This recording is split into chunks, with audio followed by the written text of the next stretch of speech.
Hello बच्चों, आइए देखिए प्रश्न। कर कि यदि आंकड़ों 64, 60, 48, x 43, 48, 43, 34 का बहुलक 43 है तो x प्लस 3 बराबर है। यहाँ पे 4 विकल्प दिए गए हैं। आइए हल करते हैं और देखते हैं कौन सा विकल्प सही हो रहा है। तो सबसे पहले तो हम क्या करेंगे, मुख्य अवधारणा लिखेंगे। ये क्या होगा इस प्रश्न के लिए। तो देखिए बहुलक क्या होता है ये जान लेते हैं। बहुलक बहुलक होता है, यहाँ पे लिख लेते हैं, आंकड़ों आंकड़ों में अधिकतम बारंबारता, अधिकतम अधिकतम बारंबारता वाला पद ही बहुलक होता है। क्या होता है? बहुलक होता है, बहुलक होता है। तो देखिए यहाँ पे चलिए यहाँ पे एक उदाहरण से समझ लेते हैं। उदाहरण से देखिए, मान लीजिए हमारे पास 2 है, 6 है, 2 है, 3 है, 2 है और 8 है। अब इसमें क्या है कि बहुलक क्या है, तो अधिकतम बारंबारता क्या है। देखिए 1 2 3, तो अधिकतम बारंबारता 3 है, क्योंकि 2 3 बार आया है तो अधिकतम बारंबारता 3 हो जाएगा और बहुलक क्या हो जाएगा, 2 हो जाएगा।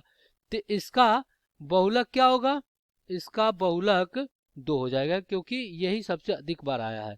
तो चलिए दिए गए प्रश्नों को हल कर लेते हैं।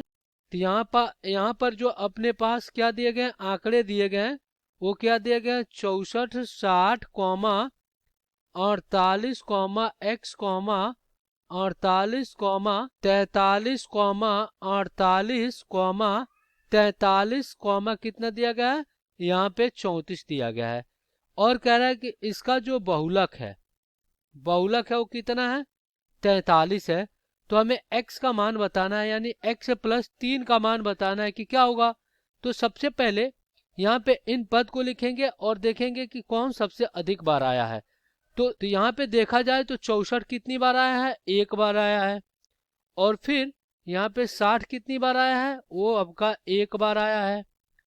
और इसके बाद अगर 48 की बात करें, 48 कितनी बार आया है, 48 2 बार आया है। और यहाँ पे 43 कितनी बार आया है, 43 2 बार आया है। और फिर 34 कितनी बार आया है, 34 इसमें 1 बार आया है।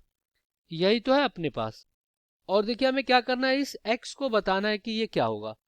तो देखिए यहाँ पे अधिकतम बारंबारता यही दोनों है, यही दोनों क्या है, अधिकतम बारंबारता। और हमें पता है कि अधिकतम बारंबारता वाले पद क्या होता है, बहुलक होता है। तो बहुलक भी दे दिया गया है। बहुलक कितना दिया गया है, 43 दिया गया है। अगर यहाँ पे हम क्या करते हैं, 43 को रख देते हैं। चलिए मान लीजिए हम x की जगह पे क्या रख दिए, 43 रख दिए। तो 43 अब कितनी बार हो जाएगा, 43 देखिए 2 बार ये हो गया, 2 बार ये हो गया और 1 बार ये हो गया। तो यहाँ पे जो 43 आएगा वो कितनी बार, 3 बार हो जाएगा, जो कि सबसे अधिक बार आने वाला पद हो जाएगा। तो सबसे अधिक आने वाला पद होगा तो इसकी अधिकतम बारंबारता 3 हो जाएगी, तो इसका बहुलक कितना हो जाएगा, 43 हो जाएगा। तो x का मान कितना हो जाएगा, x का मान 43 हो जाएगा। तो x प्लस 3 का मान कितना हो जाएगा, ये हो जाएगा 43 और प्लस में 3 बराबर में 46 हो जाएगा। यही हो जाएगा आपका उत्तर। अब हम क्या करेंगे, विकल्प में देखेंगे कौन सा विकल्प सही हो रहा है। तो यहाँ पे आप देखिए, यहाँ पे विकल्प आपका सी सही हो जाएगा। आशा करते हैं बच्चों ये प्रश्न आपको समझ में आया हो। धन्यवाद।